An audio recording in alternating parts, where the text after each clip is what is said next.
শিখরা ভারতের পাঞ্জাব রাজ্যের অন্যতম প্রধান সম্প্রদায়। শিখ ধর্মের প্রতিষ্ঠাতা গুরু নানক দেবের আদর্শ থেকে উদ্ভূত এই ধর্ম আজ বিশ্বের ষষ্ঠ বৃহত্তম।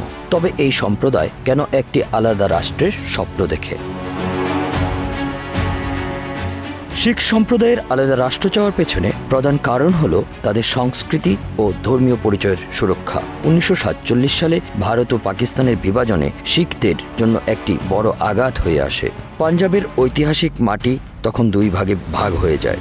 লক্ষ লক্ষ শিখ তাদের মাতৃভূমি থেকে বাস্তুচ্যুত হন। এই সংকট থেকেই তাদের মধ্যে আলাদা একটি ভূমির স্বপ্ন জন্ম নেয়, যেখানে তারা স্বাধীনভাবে তাদের ধর্ম ও সংস্কৃতি চর্চা করতে পারে। শিখদের আলাদা রাষ্ট্র চাওয়ার অন্যতম গুরুত্বপূর্ণ পর্ব হল 1980-র দশক। 1984 সালে ভারতের অমৃতসরে অবস্থিত স্বর্ণ মন্দিরে অপারেশন ব্লু স্টার চালানো হয়। ভারতীয় সেনাবাহিনী সন্ত্রাসবাদের নামে শিখদের পবিত্র স্থান আক্রমণ করে। এই ঘটনার ফলে শিখ সম্প্রদায়ের মধ্যে গভীর ক্ষোভ ও অসন্তোষ তৈরি হয়। একই বছর ভারতের প্রধানমন্ত্রী ইন্দিরা গান্ধীর হত্যাকাণ্ড এবং তার পরবর্তী দাঙ্গায় হাজারো শিখ নিহত হন। শিখ নেতারা মনে করেন এই ঘটনার মাধ্যমে তাদের ধর্মীয় অধিকার ও নিরাপত্তার হুমকি মুখে পড়েছে। তাদের দাবির মূল ভিত্তি হল একটি স্বাধীন রাষ্ট্র, যা তারা খালিস্তান নামে অভিহিত করে।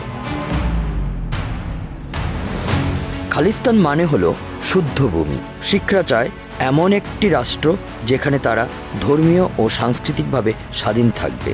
তাদের দাবি শুধু পাঞ্জাব নয়, পাকিস্তানের পাঞ্জাব অংশ এবং হরিয়ানার কিছু অংশ এর অন্তর্ভুক্ত হোক।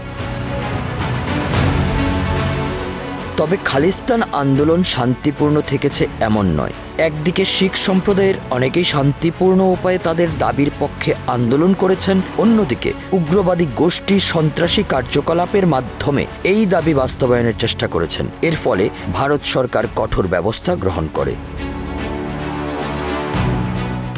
ভারত সরকার মনে করে খালিস্তানের দাবি ভারতের অখণ্ডতা ও সার্বভৌমত্বের জন্য হুমকি। তবে শিখ নেতাদের দাবি তাদের জাতিগত ও ধর্মীয় সুরক্ষা নিশ্চিত করতে একটি স্বাধীন রাষ্ট্রের বিকল্প নেই।